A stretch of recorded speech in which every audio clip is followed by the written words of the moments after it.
Բարեձեզ, մարտի 31-ն է, այսօր խոսամ մի քիչ Իրանի մասին և Ռուսաստանի մասին, հետաքրքիր բաներ են լինում երկու տեղերում էլ, ուրեմն Իրանի ՄԱԿ-ում իրենց ներկայացուցիչը հայտարարեց, որ քանի որ Ուկրաինան հարյուրավոր մասնագետներ է ուղարկում ուրեմն Միջին այդ երկրները, որոնց ինքը հարվածում է եւ ինչպես նաեւ Միացյալ Նահանգներին էլ օգնում իրենց դրոններից պաշտպանվելու այս գործի մեջ, ուրեմն Ուկրաինան համարվում է արդեն պատերազմական կողմ Իրանի համար։ Ուպտիդիու շատ կարծես թե մեծ բան Ուկրաինայի համար, բայց մեծ բան այն իմաստով, որ ոչ թե իհարկե որ Իրանը իրեն շնամի է հիմա համարում, հա, ասենք կար երբ որ Իրանն էր ուղարկում դրոններ Ռուսաստանին ակամ օգնում պատերազմի մեջ Ուկրաինայի դեմ, դա ոչինչ, բայց եթե Ուկրաինան է մեկին օգնում պաշտպանվելու իրանական դրոններից, դա շնամի է հանգարցնում, հա, ոչինչ, լոգիկան շատ պարզ է, ռուսական լոգիկա է դա, եւ ամենակարևորը Ուկրաինայի համար են եղավ, որ հիմա հանկարծ Ամերիկան պիտի ընդունի, այսինքն Տրամպը, որը սիրահարված է Պուտինի վրա, պիտի ընդունի, որ Ուկրաինան իսկապես իր կողմից է, Ամերիկայի հետ է, օգնում է, իսկ Ռուսաստանը, Չինաստանը դրանք օգնում են Իրանին, որը Ամերիկայի ասած մահացու թշնամին է, չէ, միշտ Ամերիկային էր կոռում եւ հիմա էլ ինչ որ մեծ պահանջներ են ներկայացնում, որ Ամերիկան պիտի բազաները փակի, չգիտեմ, ամբողջ Միջինարևելքից դուրս գա, Իրան ինչ որ հատուցումներ վճարի, չգիտեմ, խելար բաների մի հատ ամբողջ ցուցակ կա այնտեղ, որը իսկի չարժի դրանց մասին շատ երկար խոսալ, մի օր կասեմ, բայց հիմարությունների շարք կա այնտեղ, Իրանը մեծ ինչ որ բաներ ունի, նպատակներ, հա։ Համենայնիվս սա Ուկրաինայի համար շատ լավ հանգամանք է, որ ինքը որ արդեն քանի տարի է սովորել է ինչպես դիմադրի հենց այդ շախեդները, որ ռուսների միջոցով գալիս են իրենց գլխին, ոնց դրանցից պաշտպանվեն եւ կարողանում են օգտակար լինել եւ ուրեմն Պարսից ծոցի երկրների համար եւ Միացյալ Նահանգների համար, որոնք իհարկե թանկանոց մեծ հրթիռներ ունեն, բայց չես ուզում 3 միլիոնանոց հրթիռով խփես ինչ որ ասենք $30,000 դրոնի, այս խնդիրը կա։ Ինչ իհարկե բոլորներ սկսել են արտադրել ավելի էժան միջոցներ։ Anyway, սա այսպես ասած իրենց դիպլոմատիան էր, որը փաստորեն Ուկրաինայի դերը մեծացրեց գոնե առնվազն Միացյալ Նահանգների աչքին, հա, Թրամփի աչքին, ասենք, ոչ թե Միացյալ Նահանգների։ Ուրիշ նորությունների մեջ երրորդ անգամ արդեն մի հատ հրթիռ գնում է ուրեմն Պարսկստանից Թուրքիայի վրա, ելի խփում են իհարկե, բայց Թուրքիան դրանից շատ չի բողոքում, որտեղ չի ուզում մտնի պատերազմի մեջ։ Ինչի չի ուզում, բնականաբար ելի նորից դա մեր պատերազմը չի, այդ ուրեմն խոսքը կա, բայց նաև որովհետև նա պատրաստ պիտի լինի ուրեմն պատասխանել կամ խառնվել եւ թե հանգարց քրդերը Պարսկստանում ուզենան ոտի կանգնեն անկախության մասին խոսեն կամ նույն բանը լինի դա Իրաքում, լինի դա Սիրիայում եւ այլ, ինքը ավելի մեծ խնդիրներ ունի լուծելու, ել չեմ ասում որ Հունաստանի հետ միշտ քրվի մեջ է։ Սա էլ իհարկե նպատակներ ունի, Թուրքիան չի խառնվում։ Հիմա հետաքրքիր բաներից մեկը ինչ է, որ Տրամպը անդադ բողոքում է, թե ինչի ՆԱՏՕ-ի անդամները չեն եւ ընդհանրապես Եվրոպան խառնվում այս պատերազմին Հերմուզի նեղուցը գոնե բաց պահելու գործին, ամենապարզ բանն է, ասում ուր է այդ բրիտանական հայտնի ծովային ուժերը, հա, այդ նավատորմը, որ այսպես կա, բա ինչի չեն իրանք գալիս այս գործը անում, քանի որ վերջին հաշվով իրենք ավելի շատ են գործածում Պարսից ծոցը եւ այդ նեղուցը, քան թե մենք Ամերիկան, այսինքն իր ասելով մենք նավթը արտադրում ենք, ամենաշատ մենք ենք արտադրում, մեզ պետք է չի որ այդ Պարսից ծոցը լինի կամ չլինի, այս ավելի շատ ձեզ է պետք, բա ինչի չեք գալիս օգնում։ Դրանք էլ ասում են, մեզ հարցեցիր, որ պատերազմը իր սկսում։ Մենք քեզ կասեինք այդ ժամանակ, հա, գոնե մեզ այդ կոորդինացնեիր, բայց հիմա եկել ես կանչում ես, այսպես ասած, Էլ շսենք են բաները, որ ասում էր մենք պետք չունենք ձեզ, արդեն մենք հաղթել ենք, հիշում եք առաջի օրերին Անգլիայի համար տենց բաներ ասեց։ Թրամփը իրան ասում է լեզուն ոսկոր չունի, ոնց ասես ասում է, այդ րոպեին ինչ որ պետք է այդ էլ ասում է ինքը, տենց այդ բանով շարունակում է։ Հիմա հետաքրքիր ինչ է, որ այդ բոլորով հանդերձ, բայց ճնշումը կա էլի ամերիկյան Եվրոպայի վրա, եւ հատկապես այս ճնշումը զգում է Բրիտանիան, որտեղ ինքը ամենամոտ դաշնակիցն է Միացյալ Նահանգների, միշտ իրար հետ են եղել, վերջին հաշվով իրականում Բրիտանիան առանց Միացյալ Նահանգների այդ շատ մոտիկության Եվրոպայում իր դերը անդադ պակասում է, ասեմ պարզա չէ, ամենամեծ էկոնոմիկան չի, ամենաուժեղ զորքերը չունի, Ֆրանսիան է դա, չգիտեմ, իր մոտիկությունը Միացյալ Նահանգների հետ իրան շատ մեծ կշիռ է տալիս ընդհանրապես եվրոպական եւ ՆԱՏՕ-ի մեջ եւ ընդհանրապես եվրոպական հարաբերությունների մեջ, էլ չեմ ասում մնացած աշխարհում։ Եվ չի ուզում ոչ մի ձևի ինչ որ մի աննորմալի պատճառով այդ հարաբերությունները փչացնի։ Պատճառներից մեկը ինչու մի քանի օրից, ուրեմն ապրիլի մեջ, ուրեմն թագավորը գալիս է Միացյալ Նահանգներ պետական այցով, ուրեմն կընդունեն ոնց որ լուրջ ամեն բաներով, հա, շուկով եւ այլն, ինչպես օրինակ Թրամփին ընդունեցին Բրիտանիայում, արդեն երբ որ ինքը գնաց այնտեղ երկու անգամ, մի անգամ թագուհիներ, առաջին անգամը, երկրորդ անգամը երբ որ գնաց արդեն էս Չարլզ թագավորը։ Դա էլ այսպես ասած հարաբերությունների մեջ, հա, մինչ այդ նավթի գինը էլի չի իջնում, հələ դեռ մի քիչ բարձրանում է, էլի նոր ցխենթ գիներ չեն, բայց ասենք թե 5 տարի առաջ ավելի բարձր էր, բայց էլի 100-105-107 բարել է, որը քիչ չի։ Եվ դա եթե շարունակվի, իհարկե Ռուսաստանի շատ օգտակար կլինի, մանավանդ որ Թրամփը հանգարց հայտարարեց, որ իր գերոջ լավություն անում, թույլ է տալիս իրենց տանկերները տանեն նավթ դուրս հանեն, այդ սանկցիայի տակ գտնվող տանկերները, այսպես կոչված shadow fleet, հա, այդ շուկի մեջ եղած այդ գախնի, կիսագախնի, հա, տանկերների նավատորմը։ Էլ չեմ ասում, որ նույնիսկ թույլ տվեց այնքան վատ վիճակը Կուբայում, որտեղ չի գնում ոչ մի նավթ, որ վառվի, այնտեղ լույս չկա, բան չկա, մի խոսքով թույլ տվեց, որ մի հատ ռուսական տանկեր ճանապարհին էր գնա այնտեղ խետություն ընդեղ շատ վատ վիճակը։ Հիմա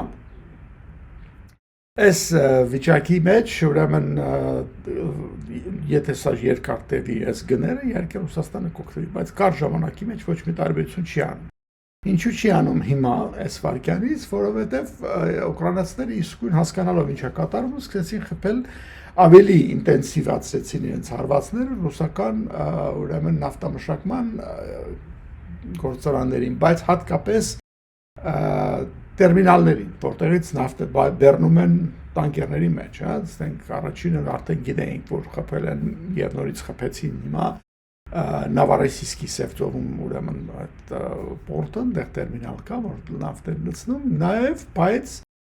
Բալտիկ ծովի ուրեմն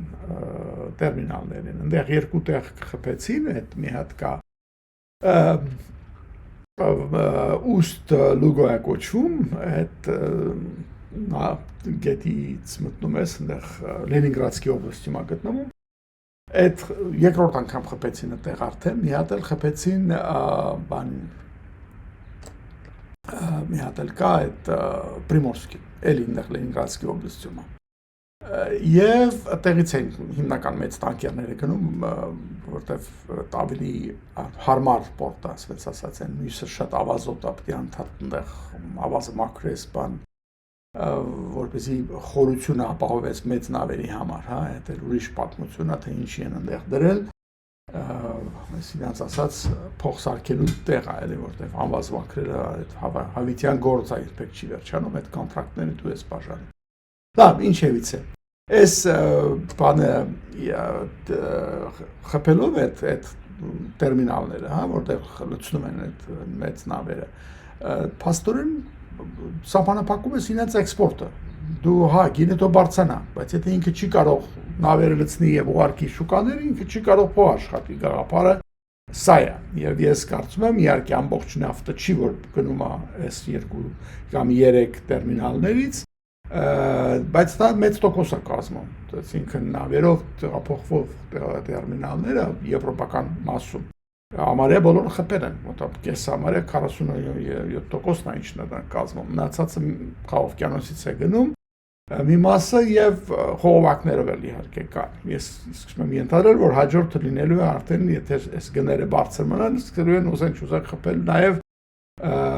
խողովակներով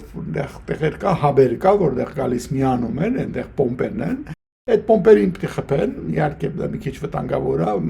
էկոլոգիական իմաստով, բայց այդ ճշգրիտ հարվածներ տան այդ էլեկտրոկայաններին, որոնք սնում են այդ պոմպերին, նրանց կանգնեցնես բոլոր դեպքերում, անպայման չի հետ պոմպին խփես, էլի, այդ էլ տարբերություն։ Մի խոսքով այս պատերազմը շարունակվելու է եւ ես կարծում եմ, որ դրա հետևանքով գնաճը շատ չի օգնել ռուսներին։ Գոնե առաջիկա ամիսների մասին ենք խոսում, եթե չխոսանք ընդհանրապես, հա, քանի այս պատերազմի պատճառով Իրանի ուրեմն գները բարձրացել են։ Սա ընդհանրապես։ Հիմա Իրանին վերադառնամ, մետոլորից Ռուսաստանից էլ խոսամ մի երկու բան, որ չձանձրանալ թեման եկա մեկ մի քիչ փոխեմ։ Իրանի հարցում ուրեմն դե գիտեք, անդադ խոսում են, ես էլ ասեցի, որ ինչի մասին, որ Ամերիկան բերում է այդ մրիներին, Ճապոնիայից եւ չգիտեմ Սան Դիեգոից expeditionary force-երը, 3 հատ այդպիսի expeditionary force կա, դրա մասին էլ կասեմ, հեսա երկուսը գալիս են այդտեղ եւ ինչն է գաղափարը, որ այդ խարգ գազին պետք է վերցնեն, որտեղից 90%-ն է Իրանի էքսպորտ նավթը գնում, հա, նորից գազի է, որտեղ խորն է, ջուրը 4 կողմը, հետեւաբար մեծ տանկերները տեղ են գալիս լցվում եւ այլ։ Էս է գաղափարը։ Եթե դա վերցնեն, ուրեմն Իրանը չի կարող նավթ արտահանի, ուրեմն արդեն սանկցիաների տակ է, բայց փախցնում է, բայց ասենք թե հիմա դեռ չի կարողանա արտահանի փող չի ունենա պատերազմ վարելու եւ այլ եւ այլ։ Այս սիրուն բաներ են, բայց պարզա չէ, որ այս բոլորը ինչ որ ասեցի նախանցյալ անգամ խոսքի վրա շատ հեշտ է ասել, սա իսկական armchair գեներալներ ասում են, բասկետորի գեներալներն ասած բաներ ասում, բայց կատարելը շատ դժվար է։ Ինչու է շատ դժվար կատարելը։ Ոչ թե որ այդ գազին մրիները չէին կարողանա 5 վայրկյանում վերցնել, այդ վերցնային խնդիր չկար։ Երկու պատճառ կա, որ վերցնում ես հետո ինչ անես, դու նստած sitting duck ոնց որ ասում են, նստած բադիգս պատրաստ գլխիդ հրթիռներ կան, բայց դու իրենց սպասարկելու, իրենց զինելու, վերազինելու եւ ընդհանրապես logistics այդ պապավելու, որ պետք է ուրեմն այդ նեղուցը ինքդ կառավարես։ Դերևս ուրեմն չեն կարողանում, ուրեմն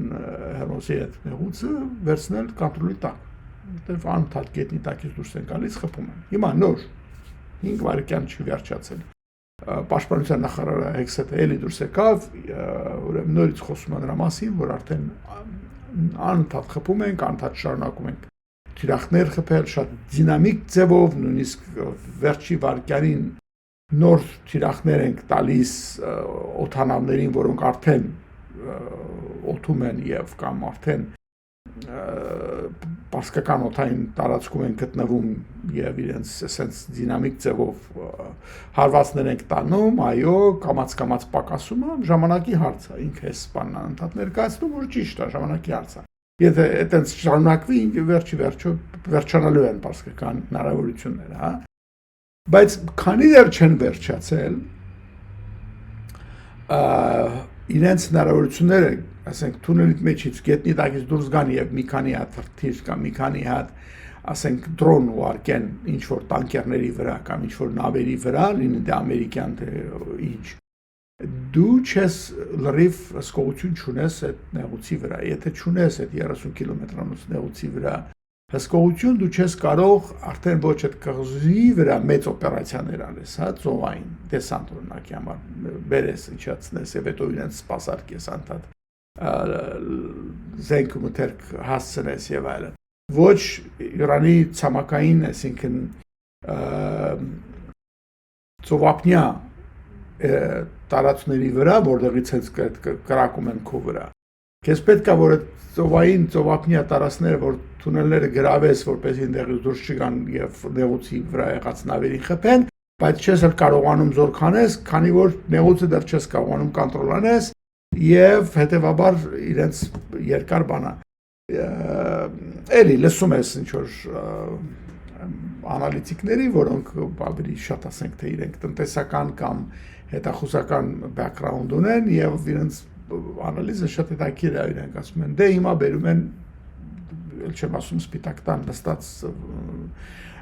ասենք թե Տրամպի խորհրդականների մասին նրանց մասին թափես չխոսենք բայց որ ասում են հիմա բերենք բանը օթային դեսանտ կբերենք իջացնենք այնտեղ 82nd Airborne Division-ի մարդիկ պետք է գան այդ 82-րդ օթային դեսանտը որը մակասեն դրանց մասին որ դրդե պետք է գան ուրեմն օթից քիչնեն կգրավեն ոչ թե որ կգրավեն այդ հույսերը նայեք խնդրեմ սրանց իրանք պետք է գան ուրեմն դեսանտիչնեն գրավեն եւ դուրս հանեն այն 460 կիլոյա 40 կիլո ինչա 400 քանի կիլո հարստացված ուրանիումը որ Պարսկստանը ունի որ պահում էր որ իբրև թե ոչ ոք միջև առաջ ասում էին դրա ոչնչացրել են խփել են որտեղ պահում էր ինքը թաղված է ինչ որ սարի տակ քանի որ մենք այդ մեծ հիշում եք այն 30,000 պաունդանոց այդ քանի 13-14 տոննա ռումբերով խորը խփեցինք, ծակեցինք 14 հատ այդպիսի ռումբ գցեցին եւ այլ։ Առաջ այդ ոչնչացրել էին, թաղել էին, հիմա հանգարց նորից պետք է գնալ վերցնել, դա Իսրայելը մինչև իր աչքով չտեսնա իր ձեռի վրա չունենա, դա վերջացած գործ չի կարա լինի ըստ երևույթին եւ հրահրում են հիմա, որ չանպայման պետք է գնալ դրանք հանեն, եւ ոնց պետք է հանես։ Հիմա որ նորից չի պատկերացնում, դու դեսանտ օթից կարող ես գցես, խնդիր չկա։ Բայց այդ մարդիկ պարաշուտով իջան, ինչ որ միտեղ, Պարսկստանի խորքում։ Հա, լավ, գնացին գրավեցին։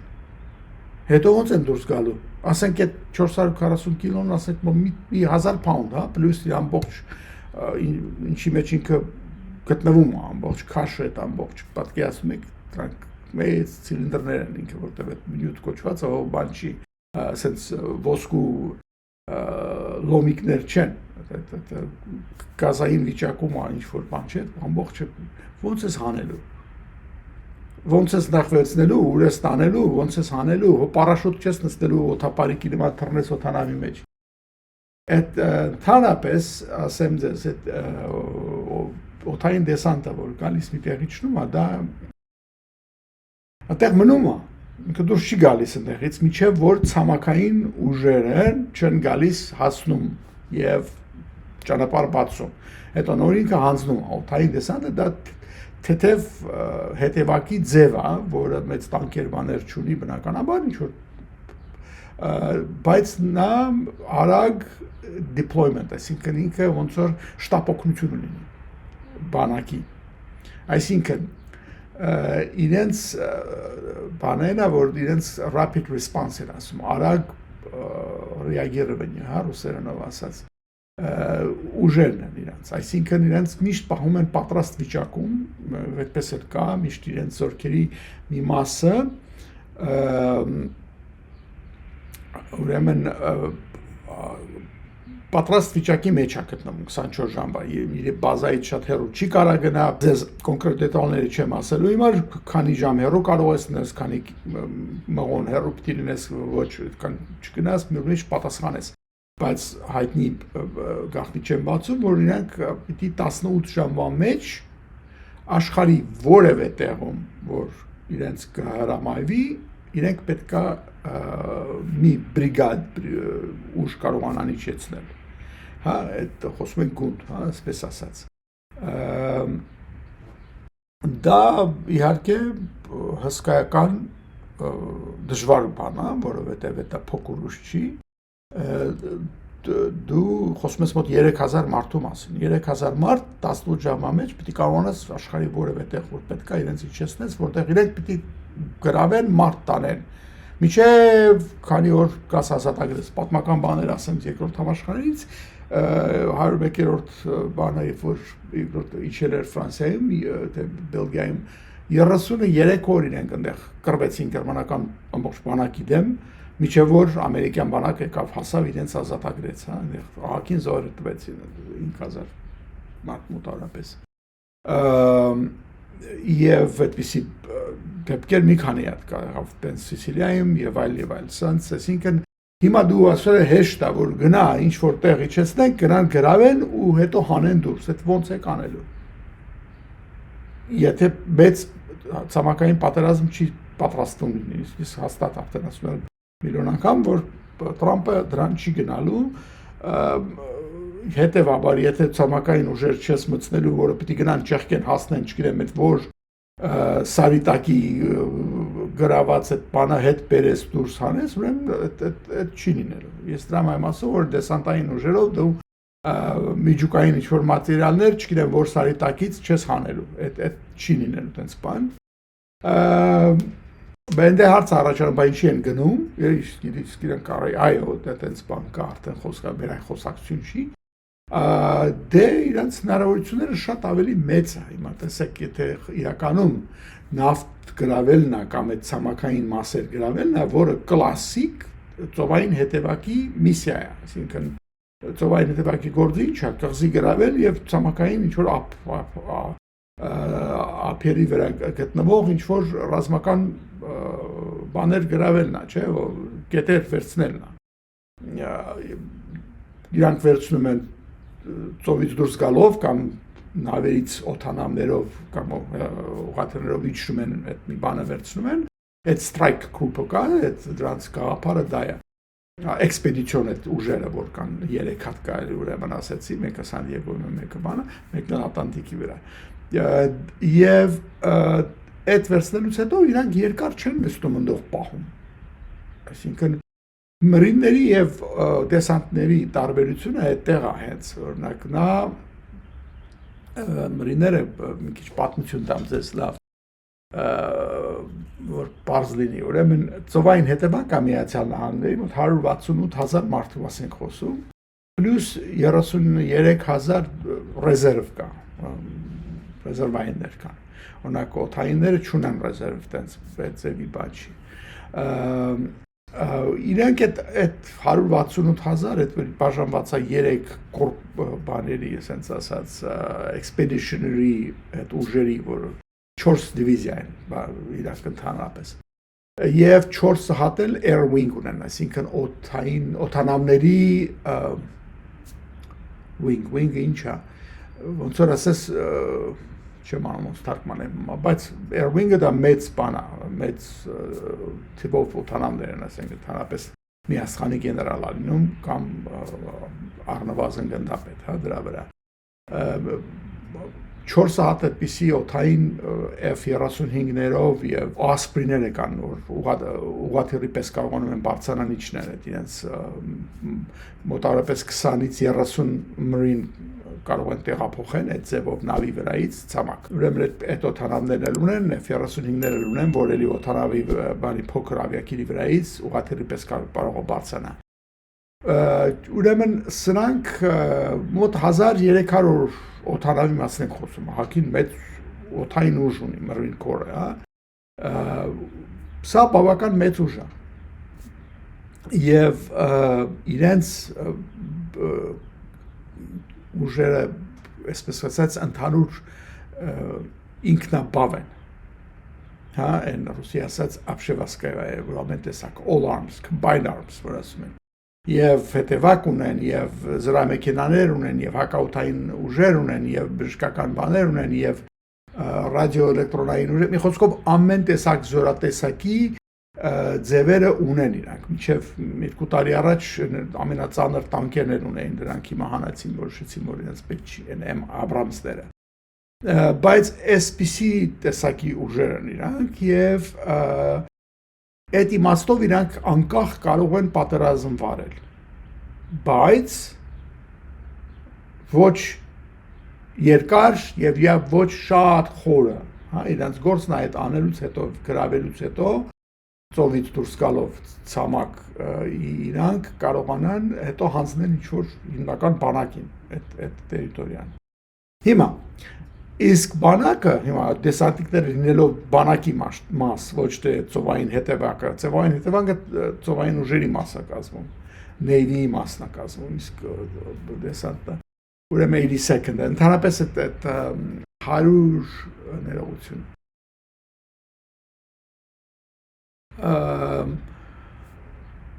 18-րդ Airborne կորպուսը էլի, որը 45,000 մարդ ունի մոտավորապես շավել։ Ժամանակ պակասում է Բաբելանում է, այսպես ասած, լավ ընդհանուր խոսք է։ Ինքը, տեսեք, 3 անգամ ավելի փոքր է, քան թե Marine-ները, հա, եթե առնվազն 3 անգամ ավելի փոքր է, եւ ինքը տարբեր նպատակ ունի սրանք։ Դրանց նպատակն է, ոնց որ ասեցի, շտապօգնություն ունեն, որտեղ շատ արագ պետք է ինչ-որ ուժ իջացնես, ինչ-որ բան անելու համար, օրինակի համար բանի ժամանակ էր, երբ որ Սադամ Հուսեյնը հարձակվեց Քուվեյթի վրա, գրավեց, առաջին ինչ արեցին, այս Airborne-ը ուղարկեցին Սաուդի Արաբիա սահմանի վրա, ոնց որ ասում են, պահելու, որ հանկարծ Իրաքի այդ մեծ տանկերը, որ Քուվեյթը փոքր բան էր, գրավեցին մի օրվա մեջ, շուրջ չգա ու քշի դեպի Սաուդի Արաբիա եւ այնտեղ գնա։ Շատ վախեցած էին այն ժամանակ սաուդիները, չէ՞։ Չնայած Բեն Լադեններն ասում էին, ինչպես կարող են այս քրիստոնյաները ոտ տնեն մեր սուրբ իսլամական հողի վրա, բայց սուրբ իսլամական հողը Էթրոպեին խիստ վախեցած էր իրանց իսլամական Իրաքից ու ասեց եկեք խնդիր չի։ Եվ ինչներ այդ 101-րդ եւ 182-րդ դեսանտային ուժերը իջան այնտեղ այդ սահմանը պահելու համար, միջև որ մնացած բանակը կազմակերպվեց, դրանց ծանր դիվիզիաները նավերով, բաներով բերեցին եւ արդեն մեծ բան ստեղծեցին։ Իրաքի դեմ ուժ ստեղծեցին, որը եւ ներխուժեց Իրաքը վերցրեց։ Հիմա ամենադեպս այս ուզում բացատրեմ տարբերությունները։ Սրանք զուտ պարաշուտներով են թռնում 82-ը դիվիզիան։ Իսկ 101-րդը նրանք air assault կոչվում, նրանք ուղղաթիռներով են գալի, մոտ 400 ուղղաթիռ ունեն, դրանք ուղղաթիռներով են գալիս իջնում, իսկ ավելի հեռու տարածությունների համար ուրեմն պարաշուտով են տանում օդանավով են իջացնում։ Այս երկու դիվիզիաները, հա, 101-րդը ուղղաթիռներով եւ 82-ը, պլյուս մի հատ էլ կա այնտեղ ավելի փոքր 173-րդը կա եւ մի հատ էլ ունեն բանում ավելի փոքր մի հատ էլ Ալյասկայում կա հաշիվչի, մի հատ էլ առանձին բրիգադ ունեն Իտալիայում, այդ էլ հաշիվ չեմ անում, Էսրոպեին մեր նպատակների համար 173-րդը։ Այս երկու մեծ դիվիզիաները հիմնականում դրանք են գործանողները, այս պարաշուտ, եթե հեռու գնալու հարց կա, ուրեմն 82-ն է, մի քիչ արդեն երբ որ մոտիկ ես գալիս, նրանք արդեն air assault-ը 101-րդը կա, Screaming Eagles են ասում դրանց։ Կազմում են այդ ուրեմն 18-րդ Airborne կորպուսի հիմնական ուժը։ Այդ 18-րդը երկու դիվիզիան ունի, մի հատ էլ ասեցի արդեն նոր կազմվում է, ասենց կիսատ վիճակում։ Anyway, այդ էլ է ձևի։ Հիմա սրանց նպատակը սա է, որովհետև իրանք լավ logistics ունեն, ընդհանրապես բանակի logistics-ը ամենալավն, ամենաուժեղն է։ Իրանց այնտեղ բերելը կարևոր է, որ կարողանան Marine-ներին օգնեն այդ հարցում, logistics-ի հարցում, սպասարկելու հարցում։ Ընդհանրապես ոչ թե որ իրանց պիտի տանեն եւ իրանք գնան Թերանի մեջտեղը իջնեն կամ ինչ որ բաներ անեն, հա։ Այդ անելու համար դու պիտի դրանից հետո կարողանաս ասենք թե ինչ որ կար ժամանակի մեջ ինչ որ մեծ ծանր դիվիզիաներ մտցնես, չգիտեմ, տանես ոնց որ Իրաքի դեպքում։ Այդ չի լինելու, հետեւաբար սրանց նպատակը այդ չի։ Այդ ինչի եմ նորից ասում, որտեղ անդադ լսում եմ ինչ որ անալիտիկներ ասում են թե հեսա գնալու են պարաշտովիչներն եւ ինչ որ միջուկային ինչ որ հարստացված բան գրավեն կամ չգիտեմ ինչ որ կռիվներ մղեն ստեղ այնտեղ այդ կարող է կռիվ մղեն ափերի վրա, բայց դա չեն անելու, դա ասեմ իմ կարծիքով, որովհետեւ Դրա համար հենց մրինները կան եւ շատ ավելի լավ են զինված, շատ ավելի լավ են ծանր equipment-ով եւ այլ այդ նպատակի համար իրանք։ Էս էլ կողքից։ Հիմա մյուս բանը որի մասին երևի արժի խոսալ, դա բանն է, մաս վերադառնալ Ռուսաստանն է։ Ներողություն, նախքան Ռուսաստանը ասեմ։ Քանի որ սրանք այս հանգարց զգացին բոլորը սկսեցին հասկանալ, որ չէ, սա լինելու բան չի, ամերիկան տենց բան չի անելու, ուրեմն դուրջ բողոքի ինչ-որ բաներ են դուրս գալիս Իսրայելում, ասում են դե էլի Թրամփը իր թակոյությունը արեց, այդ chicken out արեց, ասեն վախեցավ, միտքը փոխեց, չի անելու։ Պարզ ես ասեմ, որ այստեղ միտք փոխելու բան չկա։ Երբեք էլ ինքը չէր ասել, որ այնտեղ ցամաքային պատերազմ եմ անելու եւ երբեք էլ ամերիկյան ոչ մի զինվորական այդպիսի խորհուրդներ չէր տվել իրան, թե հասել լինելու բանը։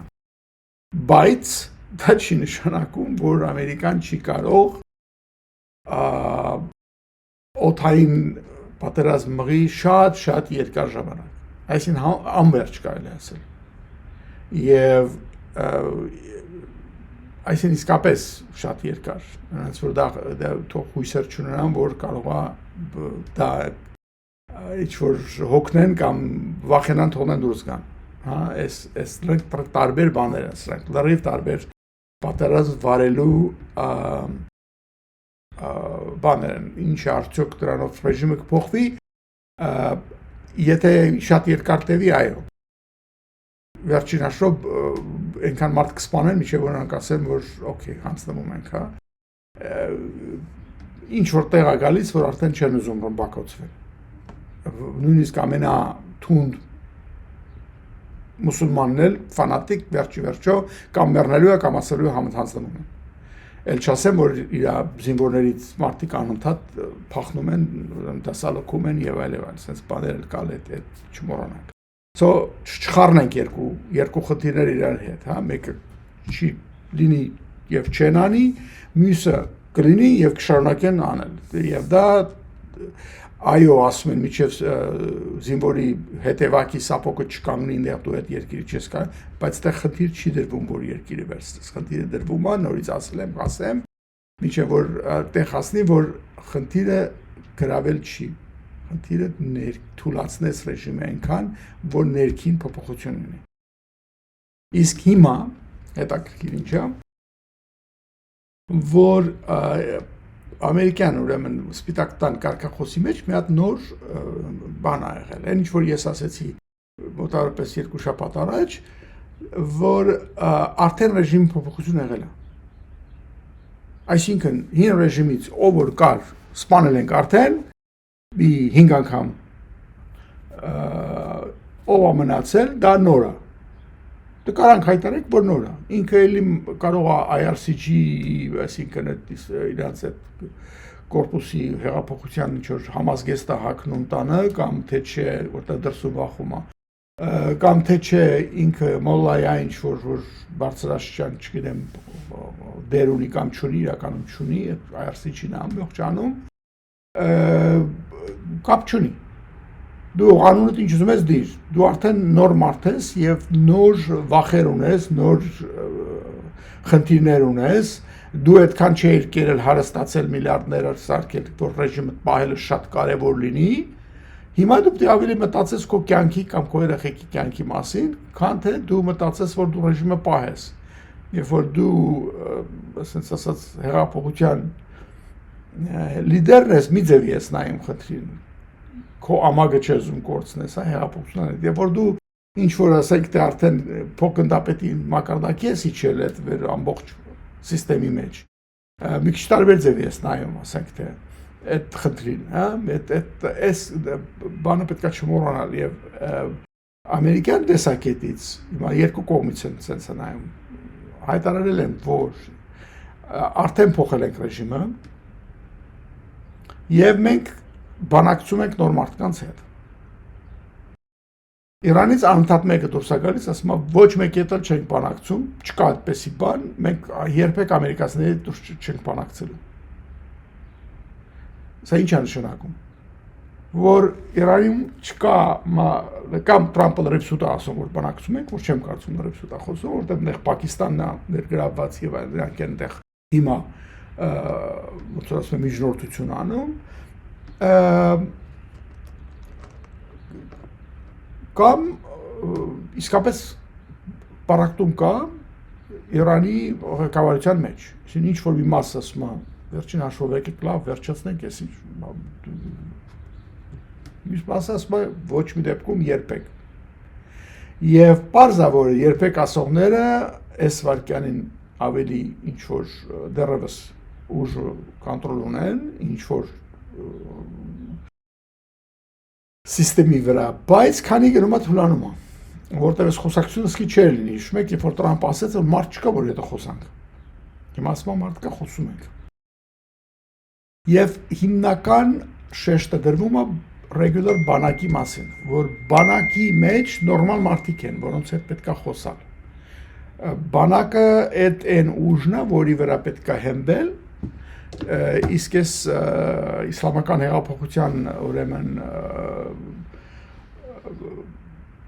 ուժերի հետ պետք չի գործ ունենալ, դրանց խոսալու բանը չկա, իրանք էլ չեն ուզում խոսալ։ Իրանք էլ ասում են, չեք խոսում, մենք էլ չենք ուզում խոսանք ձեզ հետ, մեկը ձեզ հետ խոսալու բան չկա։ Սրանք են մեր պահանջները։ Տրամփը պիտի ներողություն խնդրի, մեզ պիտի վնասատություն վճարի, ես չգիտեմ քանի տրիլիոն դոլար ինչ որ մեզ պիտի սենց տա, նենց պիտի անի, պիտի բոլոր բազաները քաշի հանի արեմ բանից երկրներից, Կատարից, չգիտեմ UAE-ից եւ այլն։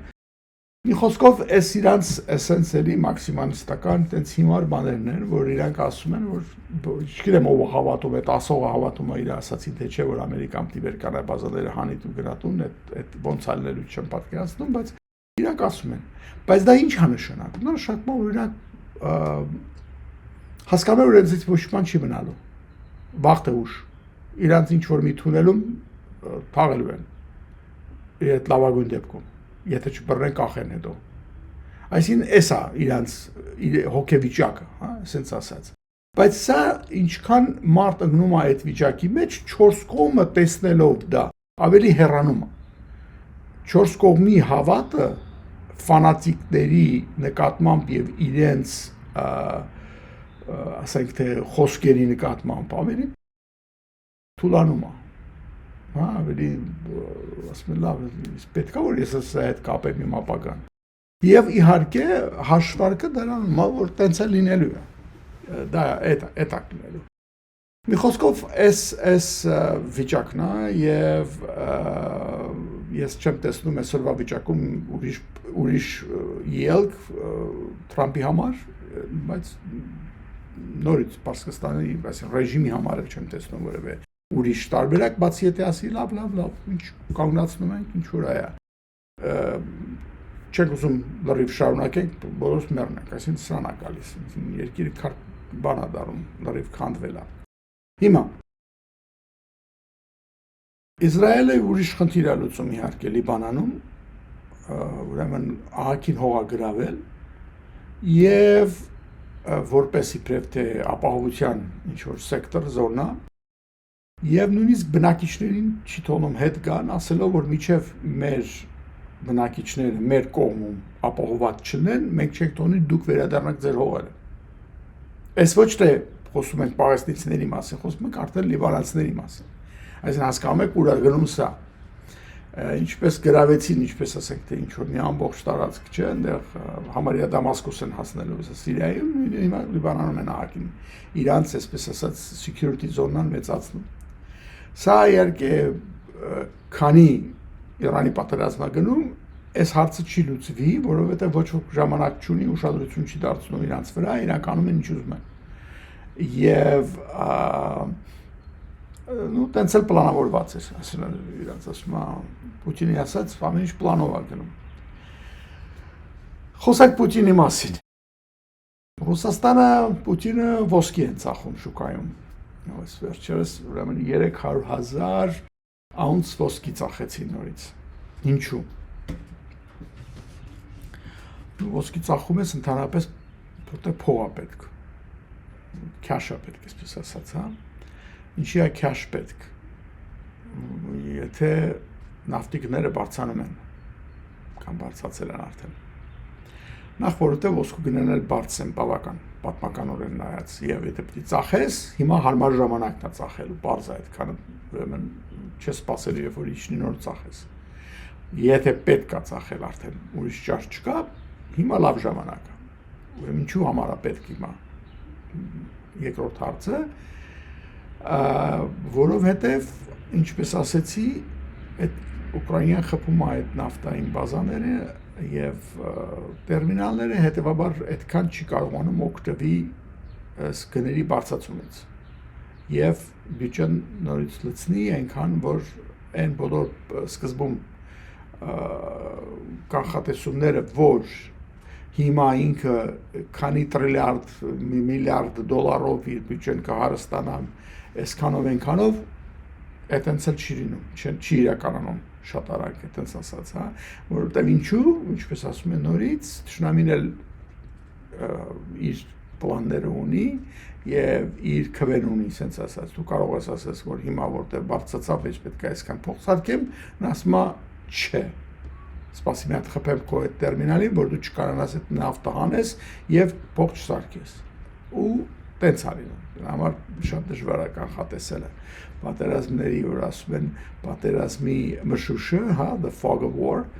այդ դրա մասին է, որ դիմացինն էլ իր բանն է անում եւ դու երբեք չես կարողանում այդ բազմաֆակտոր խնդիրը լուծես, տենց քո բարձ դիակոմանի անալիզով են, այսպես ասած։ Ուրեմն ասեցի ուրեմն Ուստ-Լուգանսկ տրանսնեֆտի ուրեմն բանը տերմինալը Պրիմորսկիում եւ այդ երկուսը Լենինգրադսկի օբլաստում են եւ Նովորոսիիսկը խփել են։ Հիմա իրանց այդ տանկերների մասին մի բան ասեմ։ Սրանք ուրեմն հիշում եք, երբ որ այդ բանը սկսեց եւ իրանց պարզվեց, որ իրանք բավական տանկերներ չունեն, գնացին ինչքան հին տանկեր կար հունական նավատորմում, ուիները գիտեք առևտրական նավատորմը իրանց շատ մեծ է եւ իրենք էին մեծ մասամբ նավթերը տեղափոխում, ուիները շատ լավ սկզբում իրենք էին այդ ռուսների համար տանում նավթը, հետո երբ որ ամերիկացիները շատ ճնշում դրեցին, ուիները ասին լավ, մենք ինչքան փող սարքեցինք արդեն, հիմա մեր չենք ուզում, բանկերը խառնվում են իրար եւ այլն։ Եվ կառավարությունները ասում են արդեն չենք կարող վերջապես վերջին հասվով ՆԱՏՕ-ի անդամ ենք։ Մենք էլ ենք աղքատ երկիր եւ եվրոպական համայնքի փողերով ենք ոնց որ ասում ապրում, հա, հիմա մենք չենք կարող բոլորին նեղացնենք։ Ինչ արեցին այդ իրենց հին տանկերները վաճառեցին ռուսներին։ Ռուսները մոտարապես 9 միլիարդ դոլարի տանկեր առան։ Հիմա սրանց ռաստ բակետ են ասում, հին ժանգոտած տանկերներ են, որոնք իրականում պիտի չլեն ջրի վրա, որոնց ոչ մի insurance company insurance չի անում, չեն ուզում դրանց ապահովագրեն։ Ռուսները շուրեկան ասին մենք մեզ կապահովագրենք, դե առաջ 90%-ը ոնց է նավթային, բոլոր առևտրական։ Լոյդզը Լոնդոնն է, չէ՞, ապահովագրումի ամենամեծ բանը դա է։ Դե Լոյդզը հրաժարվեց իհարկե, ինչպես օրինակ օթանաններին չէր նա բանանում ապահովագրում։ Ռուսական հիմա իրանք իրանց են բանանում, ասում են գնացեք, որտեղ քանդվի, որտեղ չքանդվի, մենք աշխատում ենք։ Եվ իհարկե դա մեթոդը աշխատում։ Իրենք սկսեցին նավթ ծախել եւ այդ շնորհիվ դրա շնորհիվ եւ ահագին փող սարքեցին, այսինքն այդ միլիարդները 9 միլիարդը որ ծախսել էին, այդ փողը հետ բերեցին, հիմա էլ դրանով աշխատում են։ Ուկրաինայի լուծումն էլ եղավ, որ օքեյ, խփենք այնտեղ, որտեղ դուք լցնում եք այդ տանկերները, տեսնենք ինչ եք անում։ Կամ տանկերներին խփենք, եւ որ իրանք դատարկեն, որպեսզի էկոլոգիական խնդիր չառաջանա եւ այլ սպիս բաներ։ Եվրոպացիների պատասխանը եղավ, որ իրենք ոչ մի միջազգային ծովային կոնվենցիաների պայմաններին չեն հետևում, ապահովության հարցերը չեն անում, կեղտոտում են եւ այլն վատ վիճակում են, դրանց մենք իրավունք ունենք իրենց բռնագրավել։ Ու իրանք էլ ընդեղից են այնտեղ մի քանի տանկեր բռնեցին 5-6 հատ եւ այլն այսպես այնպես։ Եթե չէին գրավում, գոնե առնվազն հետ էին ուղարկում կամ ինչ որ բան բլոկ էին անում։ Սենց բաներ։ Խոսքով մի քիչ խանգարում են, շատ չէր, բայց մի քիչ, հա։ Մինչ այդ ինչ որ կարող են խողովակներով ստեղանալ ուղարկել, այլ եվրոպականը չէ, քանի որ Ուկրաինան վերջապես խելք հավաքեց, որ ասեց Ուկրաինայի մեջով չի ռուսական նավթատար խողովակով գնում նավթ Եվրոպա, ասեն Հունգարիա։ Հունգարիան հիմա շատ ջղանացել է, ասում է միջև չթողնեք իմ նավթը գա, ես ձեզ թշնամի եմ համարելու եւ այնտեղ հիմար բաներ անում, չէ՞, ինչ որ ուկրաինական ոսկին բռնագրավեց օրինակի համար, որ Եվրոպայից Հունգարիայով անցնում էր, գնացին կանգնացեցին այդ մեքենան, կողություն բառը հայվեի նման ոսկին վերց մարդկանց վերցին, հետո մարդկանց բաց թողեցին, որտեղ իրանք պարզ կոնտրակտով աշխատող security-ներ էին, ոչ պետական աշխատող չեն ասին։ Հետո բաց թողեցին, բայց ոսկին պահեցին։ Մի խոսքով, հիմար բաներ է կատարվում, ուզում եմ ասեմ, սա կամած է, էլի, այդ հյուսման պատերազմ դրան ասում war of attrition, հա, այսինքն արունը հոսում է ինքը, ասենք Ռուսաստանը, բայց այնպես չի որ մի անգամից համարվում, շատ մեծ կենթանի է, այսինքն կամած գնում է։ Այս բանը կա, խնդրեմ կա։ Բայց այնքան է վատացել վիճակը, որ Պուտինը ուրեմն մի հատ հերթական թատրոն արեց, դե իր թատրոնները ոնց է ինքը ինչ որ cabinet meeting-ը անում, չէ, հավաքում ամբողջ իր մինիստրներին, կաբինետին կամ ինչ որ երկար բարակ ինչ որ ճառակարդում, կարծես իրանք չեն իմանում, հետո ինչ որ բաներ է ասում, թեզեր է ասում։ Այս անգամ ուրեմն հավաքել են ինչքան հարուստ կան, դեղ օլիգարխ է սենց ասած ալևս, դրանց օլիգարխ չի կարելի ասել, որտեղ իրանք չեն Պուտինին ղեկավարում, ուղղակի հարուստներն են, եւ ինչ որ մինիստրների բաների է հավաքել, ու իրանց էլ նորից լեկցիա կարդաց եւ այլն, որտեղ մի արտահայտեց, հիմա լսեք, որ լավ կլիներ, որ այս հարուստները քիչ փող նվիրեք պետությանը, էլի, ասենց ասած։ Պետության հաշվին հարստացել եք, բայց ինքստինքյան դա հիմար խոսք է, չէ, պետության հաշվին հարստանալ, դա նշանակում է պետությունից գողացել ես դու։ Դու եթե բիզնեսմեն ես, պետության հաշվին չի հարստանաս, քո բիզնեսի հաշվին չի հարստանաս։ Համենայնդեպս, բայց որովհետև ինքը շատ լավ գիտի, որ ոչ մեկը ազնիվ բիզնեսով չի հարստացել, ինքը իրավունք է վերապահում, թույլ է տալիս ասելու, որ հարստացել եք, իհարկե ձեր վրա բոլորի վրա դոսիե կա, չէ, գործ կա։ Եկեք մուծվեք մի հատ։ Հիմա փող պետք ունենք մենք, բյուջեին փող է պետք։ Այդտեղ մի հատ Կարիմով կա, մուսուլման ազգանուն ծագումով երևի, որը իսկույն ասեց 100 միլիարդ ռուբլի կտամ ես։ Հա, բայց մենակ ինքը ասեց, ռուսները ձեն չանեցին։ Չի նշանակում չեն տալիս, բայց ինչ որ մեկին էր հանձնված պարտականությունը թատրոնում խոսա, ոնց որ ասում են, այնտեղ բոլորը դեր ունեն, չէ, խոսալու։ Ամեն մեկի ասածը հենց նենց պատահական ոչ մի բան չի նում, ինքը դա ասեց այդտեղ, ուրեմն նախորդ պայմանավորված էր, որ ես կասեմ, դու կասես այո, նվիրում եմ, այսքան գումար կասես, այս հերոստատուսային այս թատրոնի համար հետաքրքիր ոնց են ռեժիսորը ոնց է կազմակերպել եւ սցենարը ոնց է գրված, չէ։ Ուրեմն սա 100 միլիարդ ներողություն ռուբլի նվիրեց տեղի վրա եւ այլն։ Մյուսները խելոք նստում են, սենց լսում են եւ բայց մի հատ էլ ուրիշ պրոֆեսոր որը Կիրիլ Անդրոսով անունով, որը նաեւ տնտեսագիտության մեջ պրոֆեսոր եմ ասում, նաեւ բանա ինչ որ հասարակական կազմակերպություն կա, որը խորհուրդ, այսպես խորհրդատվական դերակատարում պետական ստատիստիկայի ծառայության համար, ասենց դրա հետ կապված ինչ-որ բան դեր կա, թե կարող լինեն պրոֆեսորները մեջը։ Ուրեմն այս ժողովին ասաց, որ լսի ասում, ուրեմն ոնց է, որ տարբեր բանկերում Ռուսաստանում խնայողությունները, քաղաքացիների խնայողությունները մոտավորապես 67 տրիլիոն ռուբլի չափ են։ Նստած հենց դա ամենամեծ գումարն է, որ Ռուսաստանը երբևէ պատմության մեջ ունեցել է եւ որը մոտ 30%-ն է կազմում մեր ամբողջ բյուջեի, ասում եմ։ Ինչի անդր նստած բանկերում հենց այստեղ, հավա դա վերցնենք, թող աշխատի պետության համար, երկրի համար։ Բանկում նստած է, էլի։ Ինչի հենց նստած, ինչ որ հաշիվների մեջ։ Եվ ոնց որ առաջարկություն էր սա, որ նեղ վիճակում կարելի է sense բան անել։ Հիմա բացի այն, որ պատկերացրեք մի վարքյան, բոլորի սիրտը տեղստեղ պետք է տպտպալ, որ վայ, մեր զբերկասայում sense կոպիտ ասացա, իմ հաշվի վրա դրած փողերը հանգարց արդեն պետք է ինչ-որ պետությունը վերցնի գործածի, բայց դա ինչ է նշանակում, ես որ ուզենամ գնամ հանեմ ինձ կտան, թե չէ, եթե վերցրել են արդեն պետությունը, դա բնականաբար պատասխանը բոլորին պարզ է, բայց այդ ասացի մեջ պրոֆեսոր էկոնոմիստի կողմից ամենահիմար բաները, որ դա այնտեղ նստած է։ Նորմալ բանկում փողը երբեք չի նստում, փողը շրջանառվում է, շրջանառության մեջ է նստում։ Բանկը դրա վրա է ապրում։ Ոչ թե փողը դոշակի տակ դրելով կամ ինչ-որ մեծ, ինչ-որ սեյֆի մեջ, հա, վոլտի մեջ պահելով։ Այդ փողը իսկում պետք է 10 պարտք ինչ-որ ուրիշի, որը պետք է քեզ տոկոս տա, որի վրա դու պետք է ապրես։ Բայց այս sense բան անելով դա նշում է բոլոր բանկերից իրանց ռեզերվները բոլորը վերցնես եւ այդ բանկը այլևս շահութաբեր չի կարող լինի, դա ոչ չի կարող լինի։ Ուրիշ խոսքով սպանում ես մասնավոր բանկային համակարգը։ Մենակ պետական բանկը պետք է լինի, հա,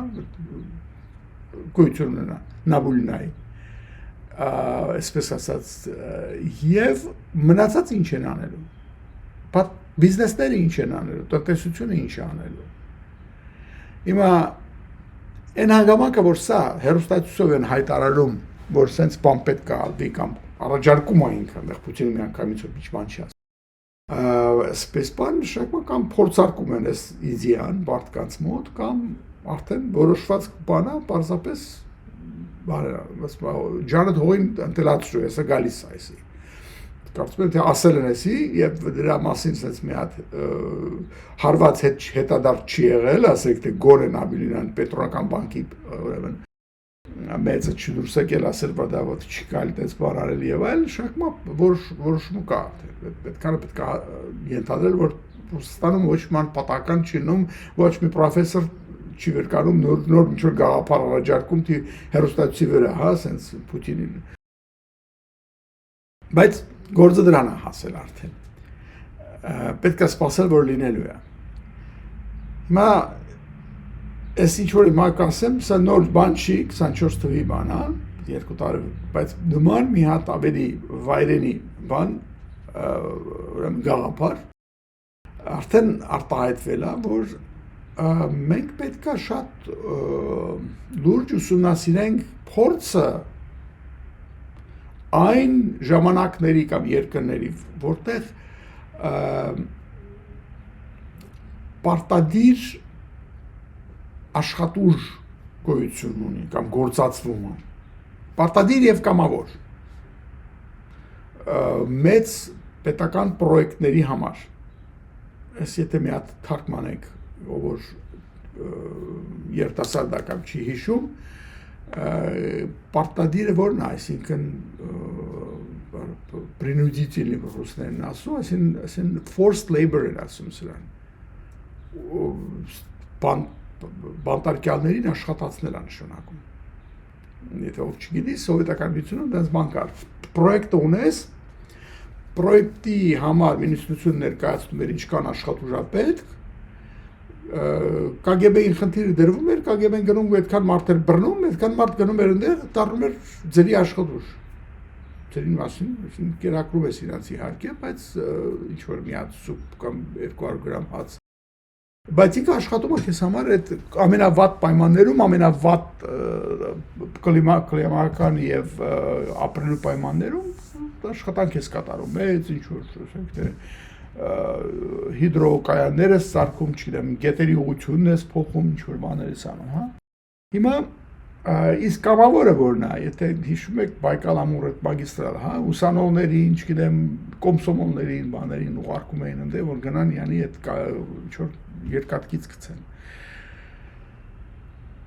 Բայց այդ կամավոր գնացողներն կամավոր չրքես փաստորեն երիտասարդներին ասում են դու պիտի գնաս, հա, դες չէ որ դու բան ես։ Հիմա երբ որ հասել է այնտեղ, որ արդեն էսենց գաղափարներ են ասում, որ պետք է ուսումնասիրել փորձը երկրների, որոնք ասած բան, ինչ ուսումնասիրել փորձը։ Այդտեղ պետք ասում են նշանակում արդեն այդտեղ են գնում։ փողերը վերցեք բոլորի խնայողությունները բանկերից եւ ստեղծեք ուրեմն բանտարկյալների աշխատուժի այդ համակարգը գուլագը то есть այսինքն հա այդ բանը սարքեք որպեսզի դա մարդկանց կարողանա տարբեր տեղեր մարդ սպասարկի այդ գուլագ հապավում չէ главное управление лагерей եւ փաստորեն այս օրինակ 5 տարի առաջ ոչ մեկի մտքով տենց բան չէր ասել ասել տենց մի բան եթե sense բաներ բարձրաձայնում են ինչ որ միտեղ խոսում են դրա մասին արդեն նշանակում է որ եթե հենց հիմա գործի չեն դրել բայց առնվազն դրա մասին մտածում են կամ պլաններ են կազմում որտեղ հեշտ բան չի չէ մարդկանց այդ հավաքես բռնես ստանես բանտեր ստանես որ աշխատացնես եւ այլն այդ համակարգը չկա այս բանկերին հեշտեր գնացին բանտերից ինչքան կար վերցեցին տարան կռվելու ասենք չէ Ուկրաինա այդ արեցին բանտերը դատարկել կարելի էր մարդկանց խոստանալով որ ձեր սրոկները զրոյանում են դուք հերոսով կոչումով հետ կգաք հետ վերադառնաք պլյուս ռոճիկ եք ստանում եւ այլն շատերը որ ասենք թե 20 տարվա սրոկ ունեն այդ բանտարկության համաձայնվեցին գնան դրան որտեվ մտածի որ երևի կյանքը ուկրաինացի սպանելով կամ բռնաբարելով ավելի վատ չի լինի, քան թե այս բանտում են նստած, երևի։ Իհարկե շատերը հետո ափսոսացին, բայց ամենայն դեպս։ Ուրեմն, եթե այս բաները խոսում, ուրեմն ուրա հասել գործը։ Հիմա սա էլի եմ ասում։ Այս 2 տարվա բան եմ ասում, այս աշխատուժի պատմությունը, բայց դա հիշենք, որ վերադառնում ենք back to the USSR, հա, այս մի հատ երկար պետ պլան են սարքում, բանկերի փողն են վերցնում, իրանք կոնտրակտները ամբողջ նստած բանը պետական հիմնարկների վրա նավթային ընկերություններն են պետականացնում, չգիտեմ,